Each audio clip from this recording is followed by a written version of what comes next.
Good morning. You're watching TDGB Bookmakers video number 89, June 5th, 2026. Welcome.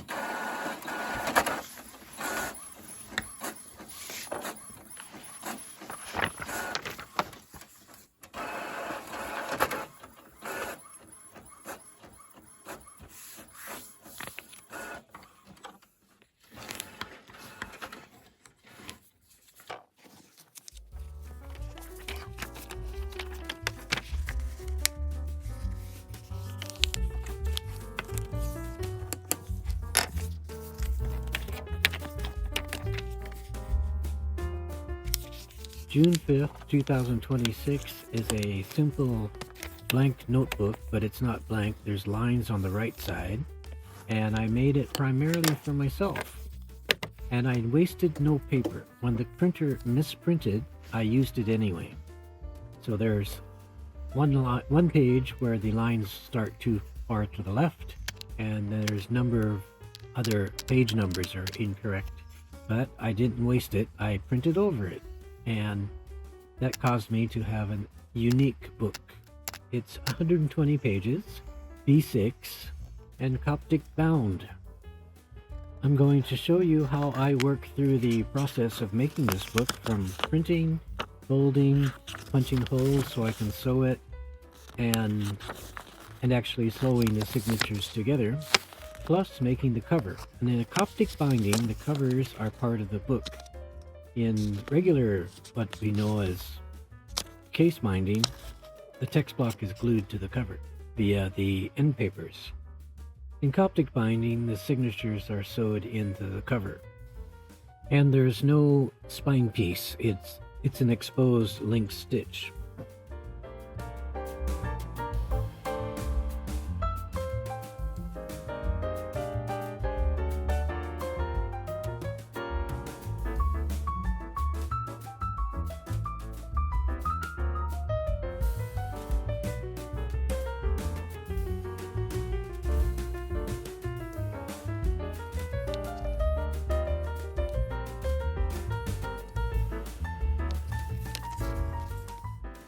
And as you probably know, when you make a regular case-bound book, you can make the cover at any time, at the beginning or end or middle. But with a Coptic-bound book, you need to make the cover first.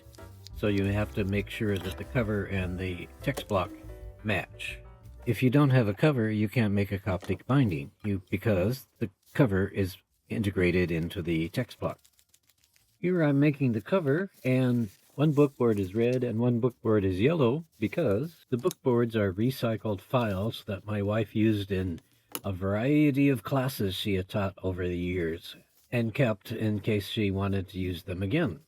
I've given quite a few away, but I am also going to use them as bookboards. They have been recycled or upcycled. I'm using book cloth for the cover, and recycled, I mean upgraded or upcycled or leftover paper for the end paper. The end paper in a Coptic binding doesn't do the work that the end paper in a cased-in binding does. It's more decorative, but I have leftover paper for the end paper. And when I make the cover, I have a 15mm oversized so that I can wrap the book cloth around the book board. I use 15mm because I have a piece of wood that's 15mm, and then later I discovered the ruler I use is also 15mm.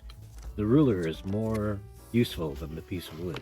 I can use it to align the book board with the book cloth and everything else, but I use both.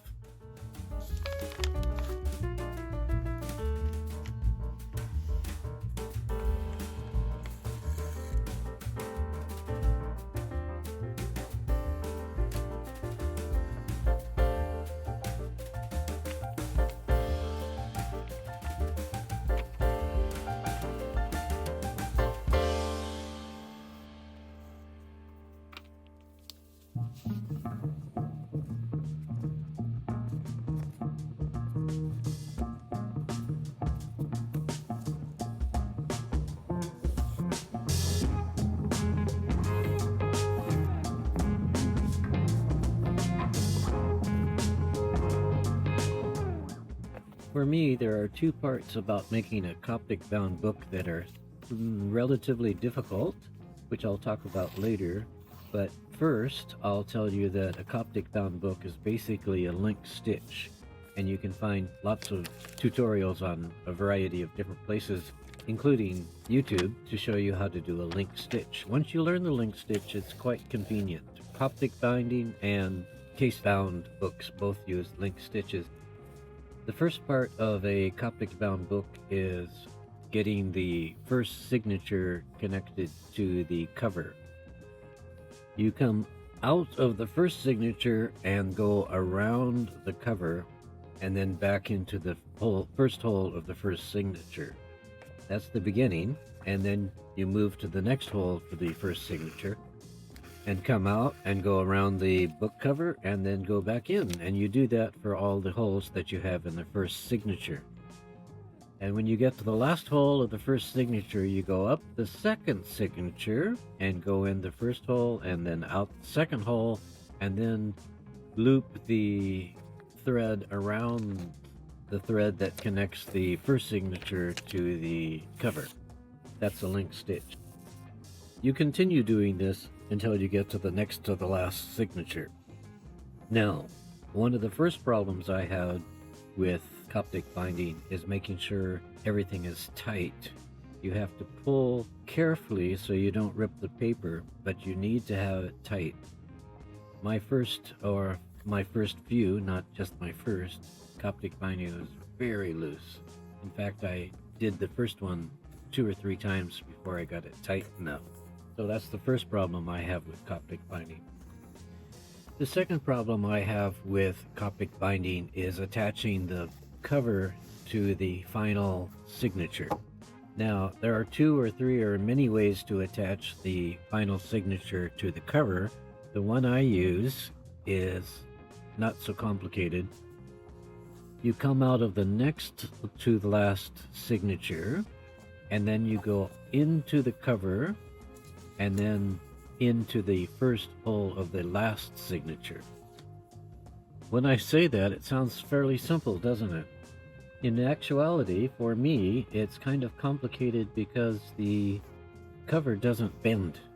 I think that's the problem. The cover doesn't bend, so I have to work around it, and I get it easily, but it's hard to do. I don't understand why it's hard to do, but that's one of my problems I'm working on, is trying to figure out how to attach the last signature to the cover, out the next to the last signature, around the cover, and into the last signature. I wonder why that's difficult. Anyway, it's difficult, and I work on it, and I'm working on it. And this particular book, the June 5th, 2026 book, I think I did well. If you're watching the video, you'll see I struggle a little bit.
If anyone knows a better way to attach the cover to the last signature, please help.